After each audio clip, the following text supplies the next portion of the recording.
안녕하세요. 저는 올해 38살, 결혼 10년 차에 초등학생 두 아이를 키우고 있는 평범한 엄마입니다. 어디에서나 볼 수 있는 특별할 것 없는 엄마. 하지만 오늘은 제 인생에서 가장 흔들렸던 시간, 그리고 그 시간을 버틸 수 있게 해준 가족 이야기를 해보려 합니다. 작년 이맘때였습니다.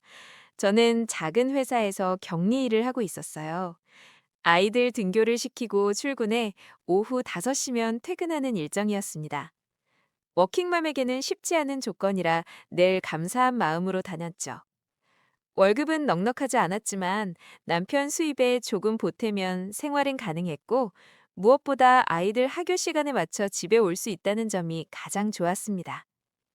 회사 규모는 작았지만 일은 익숙했고 사람들도 나쁘지 않았습니다. 아침마다 커피를 내려 마시며 하루를 시작하고 숫자를 맞추고 서류를 정리하는 그 일상이 저에게는 안정처럼 느껴졌습니다. 그래서일까요? 작년 11월 회사 사정이 어렵다는 이야기가 돌기 시작했을 때도 저는 설마 하는 마음이 더 컸습니다. 하지만 그 설마는 현실이 됐습니다.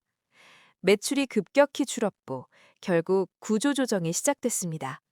사장님은 저를 따로 불러 미안하다는 말을 여러 번 반복하셨습니다. 회사 사정이 너무 안 좋아서요. 다음 달까지만 나오셔야 할 것 같습니다.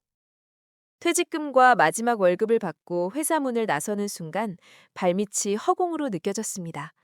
마치 갑자기 바닥이 사라진 것처럼요. 처음엔 스스로를 다독였습니다. 괜찮아. 격리 경력도 있고 자격증도 있으니까 금방 다시 구할 수 있을 거야. 아이들 앞에서도 남편 앞에서도 애써 밝은 척 했습니다. 하지만 현실은 생각보다 훨씬 차가웠습니다. 이력서를 넣어도 연락은 거의 없었고, 간신히 잡힌 면접에서도 근무 시간 이야기가 나오면 공기가 달라졌습니다. 아이들이 아직 어리면 갑자기 조퇴하실 수도 있잖아요. 저희는 조금 더 유연한 근무가 가능한 분을 찾고 있어서요. 그 말들을 들을 때마다 제가 부족한 사람이 된 것 같았습니다. 일을 못하는 것도 아닌데, 의지가 없는 것도 아닌데, 엄마라는 이유 하나로 자꾸 뒤로 밀리는 느낌이 들었습니다. 한 달, 두 달이 지나면서 통장 잔액은 눈에 띄게 줄어들었습니다. 집에 있는 동안 저는 하루도 쉬지 않고 움직였습니다. 아이들 학교 보내고, 집안을 정리하고, 장을 보고, 저녁을 준비하고, 겉으로 보기엔 늘 바쁜 하루였지만 마음속은 점점 공허해졌습니다. 나는 지금 뭘 하고 있는 걸까? 이 시간이 나에게 의미는 있을까? 남편은 늘 같은 말을 했습니다. 괜찮아. 천천히 찾아.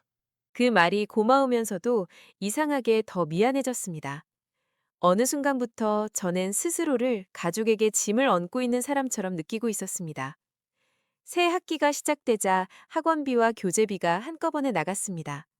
통장을 확인할 때마다 심장이 내려앉는 느낌이 들었고, 결국 남편에게 조심스럽게 말을 꺼냈습니다. 아이들 학원을 하나쯤 줄여야 할 것 같다고요. 남편은 제 손을 잡으며 말했습니다. 괜찮아. 아이들 하고는 그대로 두자.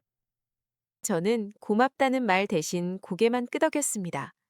마음 한편이 더 무거워졌습니다. 며칠 뒤 큰아이가 체험학습 이야기를 꺼냈습니다. 엄마, 다음 주에 1박 2일로 체험학습 가는데 10만 원이래. 순간 말문이 막혔습니다. 10만 원이라는 금액이 이렇게 크게 느껴진 적은 처음이었습니다. 아이 앞에서는 애써 태연한 척했지만 그날 밤 저는 잠을 이루지 못했습니다. 내가 일을 하고 있었다면, 그 생각 끝에서 결국 눈물이 흘렀습니다. 다음 날 아침 친정엄마에게 전화를 걸었습니다. 엄마, 나 좀 힘들어. 그 한마디에 그동안 꾹꾹 눌러두었던 감정이 한꺼번에 쏟아졌습니다. 엄마는 제 이야기를 조용히 들어주셨고 2시간 만에 집으로 오셨습니다. 현관문을 열자마자 저를 꼭 안아주셨습니다. 정말 고생 많았어. 그 품에 안기자 그동안 버텨왔던 모든 시간이 한꺼번에 무너졌습니다. 엄마, 나 정말 열심히 살았는데 왜 이렇게 힘들까? 엄마는 제 등을 토닥이며 말했습니다. 엄마는 알아. 네가 얼마나 애써왔는지. 엄마는 돈 버는 것만 일이 아니라 집에서 아이들 챙기며 버텨온 시간도 충분히 값진 시간이라고 말해주셨습니다. 그 말이 그렇게 큰 위로가 될 줄 몰랐습니다. 돌아가시기 전 엄마는 봉투 하나를 제 손에 쥐어주셨습니다. 아이들 체험학습비와 용돈이라며요. 봉투 안에 돈보다 혼자가 아니라는 마음이 더 크게 느껴졌습니다. 남편 역시 변함없이 제 편이었습니다. 당신 잘못 아니야. 요즘 다들 힘들잖아. 아이들은 말은 많지 않았지만 엄마 힘내. 라는 한마디로 저를 붙잡아줬습니다. 그리고 5월, 드디어 합격 전화가 왔습니다. 전화를 끊고 한참을 멍하니 서 있다가 남편과 엄마에게 차례로 연락했습니다. 모두 자기 일처럼 기뻐해줬습니다. 그날 저녁 우리는 소박한 외식을 하며 서로를 축하했습니다. 첫 출근날 아침 거울 속의 저는 몇 달 전보다 훨씬 단단해 보였습니다. 집을 나서며 생각했습니다. 나는 정말 복받은 사람이구나. 힘든 시기를 지나며 알게 됐습니다. 가장 무너질 때 내 편이 되어주는 사람이 있다는 것, 가족이 있다는 것이 얼마나 큰 힘이 되는지요. 혹시 이 글을 읽고 계신 분 중에 저처럼 버거운 시간을 보내고 계신 분이 있다면 이 말을 꼭 전하고 싶습니다. 당신은 혼자가 아닙니다. 그리고 충분히 잘하고 있습니다. 힘들 땐 가족에게 기대도 괜찮습니다.